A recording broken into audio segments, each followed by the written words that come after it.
Hello, my name is Lynne Schneider, and I would like to welcome you to a new edition of Swickley Public Library's Book Buzz.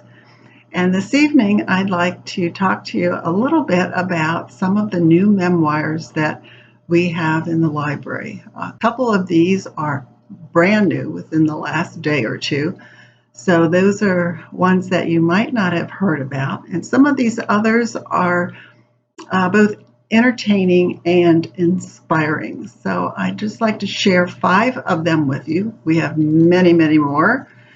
This is certainly a popular genre during this time period.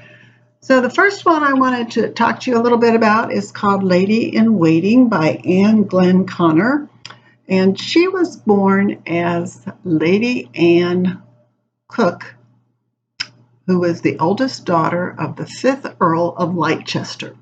And very privileged background. She was playmates with Princess Elizabeth and Princess Margaret. And she's an older lady, of course, at this point, about Queen Elizabeth's age. And what a life. She was also Princess Margaret's lady in waiting for about 30 years.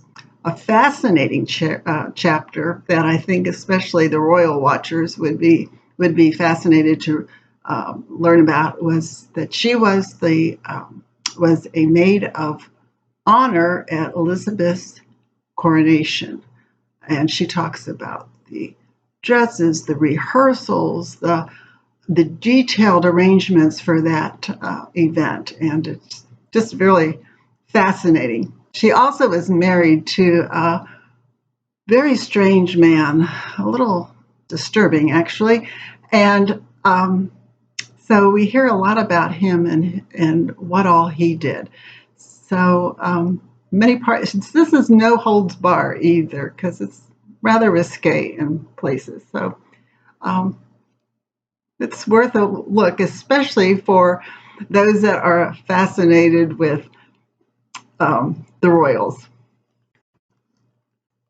Rick Bragg is always a good author, and this is a brand new book, Where I Come From, Stories from the Deep South. And he talks about the Southern adventures that he's had that are, especially flavored by the Southern culture. And a lot of this is, I haven't been able to read it yet, but it just looks good, and it has gotten really good reviews.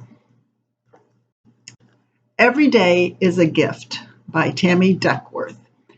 She is, as you may know, a senator from Illinois. She's also a double amputee from her helicopter crash in Iraq. So during the war, and she has really an interesting life. She's a mother that she was, as a senator, she became a mother later in life. She was also came to the United States. She was born in Thailand and came to the United States when she was 16 years old. So an incredible story, and also told with great humor. So I think this is very interesting to look at. Michael J. Fox has written a series of books, especially about his Parkinson's disease, which he's now struggled with for several decades. And he talks a little bit about that and some of the other health challenges that he's had, but always in a rather uplifting way. The last sentence in this book is a motto for life, and I was deeply touched by that, and I think of it often. So I will leave you to find that last sentence, and but I think you would enjoy reading about him. And for those of you who are back from the 80s and the Back to the Future people, it's always fun to read about Michael J. Fox. And finally, A Pilgrimage to Eternity by Timothy Egan.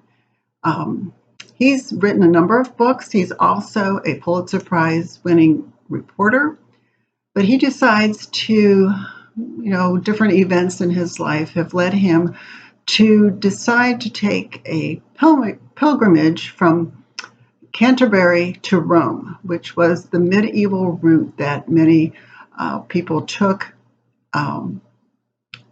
in those. It was through France and over the Alps and into Rome. So he decides to take this pilgrimage, the Via Francigena, I believe is how you pronounce it. It's not as famous as the walk that is done in Spain, but it is certainly a well-traveled one that he explores in his own very thoughtful and considerate way. And I would really recommend this book that is very good. So all of these are available at the Swickley Library. And of course, we have many, many more on our biography shelves. And we're always happy to recommend or help you discover some new ones. So thank you for joining me this evening, and happy reading. Enjoy the spring.